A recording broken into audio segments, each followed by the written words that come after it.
Federal Reserve Chairman Jerome Powell today emphasized the need to continue raising interest rates until the Fed is confident that inflation is under control and closer to its 2% goal. Listen.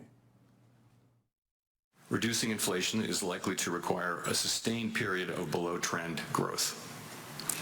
Moreover, there will very likely be some softening of labor market conditions. While higher interest rates, slower growth, and softer labor market conditions will bring down inflation, they will also bring some pain to households and businesses. Well, Powell's highly anticipated speech came just moments after the Commerce Department reported consumer spending rose 0.1% in July, slightly slower from June's 1% increase. So what does today's numbers actually mean for you? Here to discuss is Senior Fellow at the Heritage Foundation and the former Senior Economic Advisor to President Trump, Steve Moore, and Business and Market Analyst Seth Denson. Gentlemen, welcome back to the show.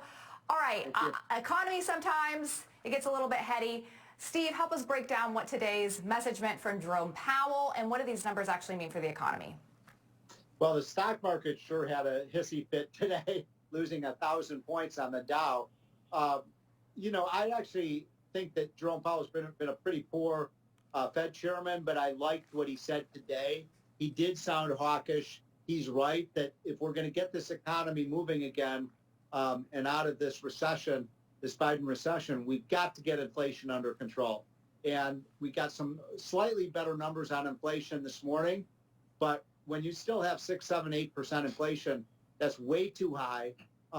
We've got to take some aggressive action to bring that inflation down. And that's exactly what Jerome Powell said today. Now, whether he sticks to that message, who knows? He's been behind the curve now for 9 months. Remember, it was Jerome Powell who, 9 or 10 months ago, said that inflation was transitory, temporary, it was going to go away. We need to get that inflation down to 2%, and it's going to take some tough medicine. Yeah, it was him at this conference last year that said it was transitory. So this is his time to prove that he has some credibility still here, Seth. But at the end of the day, it can take a little bit of time for the Fed, once they change rates, to actually come into play. Some people have been concerned that the Fed is overplaying their hand. How will we know if they've taken things too far?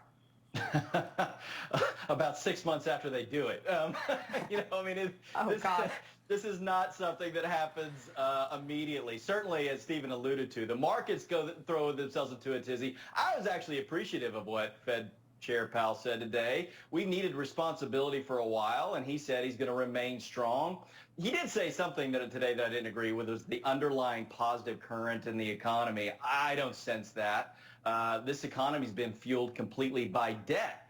And the decisions out of the White House over the last week and a half, effectively throwing another $1 trillion of debt between the Inflation Reduction Act and this insane student bill, are only going to exacerbate problems. So the Fed's got his work cut out for him. He's fighting two fronts. He's fighting inflation. He's fighting an administration. Okay, so some people have said, whatever the market does, whatever the Fed does, ultimately forecasts what other people are doing. So they shouldn't show too many of their cards. They should hold their cards close to their chest. Do you agree, Steve? Should they be more or less transparent, rather, because it could jeopardize the market?